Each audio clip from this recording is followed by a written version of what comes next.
Thailand's Prabhat Namphu Buddhist Monastery is an unlikely combination of AIDS hospice and tourist attraction. Amid displays of cadavers, visitors, including many school kids, observe what HIV does to the human body, in death and in life's final stages. Beyond hospice care, the temple's goal is to educate the public, says Pra Alangkot, the founding abbot. I hope that this year, maybe more than 300,000 people come to our temple. That is the change for our temple that can give the knowledge for our people. When we visited in 2002, dozens were dying each month, abandoned as they were in life by families who never bothered to collect their remains. But it was in 2002 that Thailand began to make available the once prohibitively expensive antiretroviral, or ARV, drugs for AIDS. That's made a huge difference, says Michael Bassano, an American Catholic priest who volunteers here. It has changed the whole understanding of the place.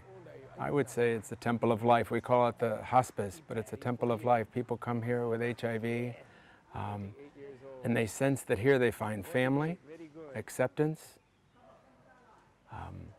nourishment, and a willingness to keep living. And that changes the whole reality here. It is not just a place of people in their last days. But one thing has not changed. Oh, this is a new man. He just came. That's the stigma faced by AIDS patients. He's 50 years old. So his family just left him. They came over and dropped him off, and then they left him here with us. When he came, he was all scaly, all full of scales. This morning. So now we put Vaseline all over his body, and it's cleared up pretty well. So we wonder why at home they didn't take care of him. Many like this man are dropped off, their disease untended, many with tuberculosis, a daunting infection they must survive before they are physically fit enough to go on the AIDS medicines. She's really struggling to keep living. Some patients are too weakened to pull through, but more and more are surviving. A few have even formed a dance troupe, a testament to how ARV drugs can restore life to normal. Normal, that is, as long as they stay inside the walls of the temple, which is near the central Thailand city of Lopburi. The only time I go out of here is to get my medicine. If I put a long-sleeve shirt on, my arms are covered and people won't notice my scars. I'd be very uncomfortable if I wore a shirt like this one. 32-year-old Nok Young came to the temple when her skin showed rashes, a classic HIV symptom. She left when her health improved, but came right back in a few months. Healthcare was hard to find for her and her HIV-positive husband, and it was especially tough at her factory job, where people knew she was HIV positive. Every day at lunch, I could hear people whispering next to me, gossiping about me, being sarcastic. I just couldn't take the criticism. Most painful, her parents, who live in a rural community, wanted little to do with her. I told my parents that I wanted to come and visit, and they said, just stay where you are. They said that I would humiliate them. The temple might provide knowledge, but Michai Viravaidya, Thailand's best-known anti-AIDS campaigner, says it could be making the problem worse by isolating people with HIV. People go in there, they get frightened. I'm afraid of these people. I don't want to see because they look terrible. And I would say the last choice would be to have a community of those living with HIV, like a leper colony. Michai is an economist known for quirky campaigns to popularize condoms. He's called the condom king, and many Thais call condoms Michais. Now, to fight the stigma over AIDS, he's taken a different approach, a program that offers loans to start small businesses.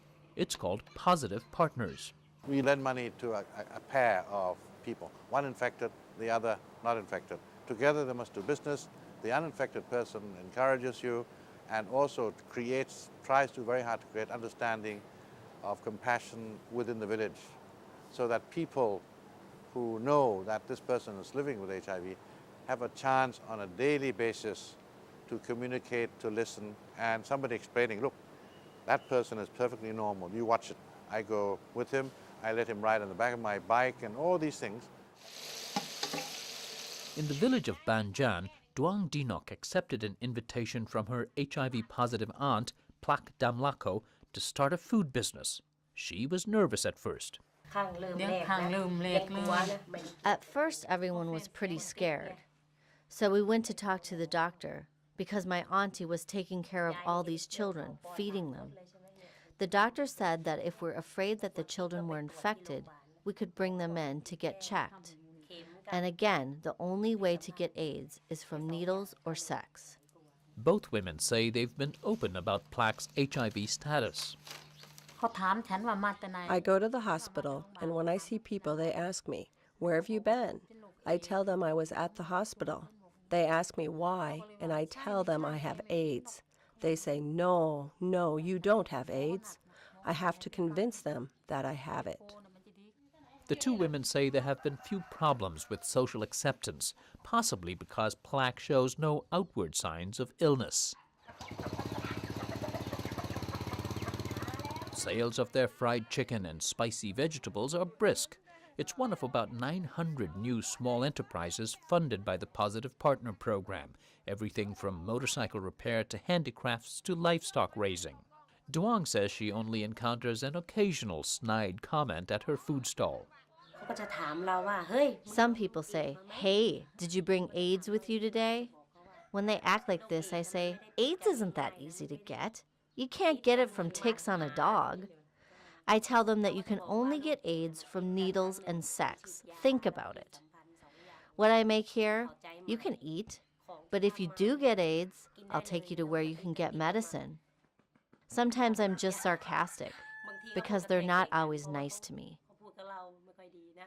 Because of highly successful awareness campaigns in the 1990s, most Thais learned how HIV is and is not transmitted. And the country's once high HIV infection rate came down almost 90% through the decade.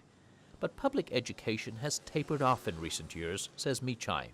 And because public education has died down, knowledge of HIV, the extent to which it's discussed, goes down and down and down. So stigma is still around and gets stronger because for the lack of public education. So we just have to continue to do more, and then stigma will come down. But nothing works like actually seeing a person living with HIV and getting them to have experience with HIV people.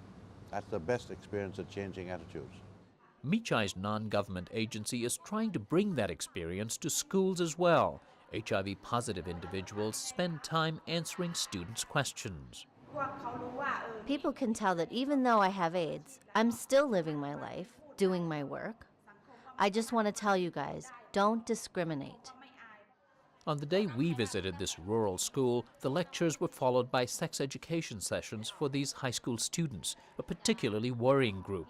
After declining for years, HIV infections among young Thais have gone upward again. More than 50% of the new cases who infect HIV are the children.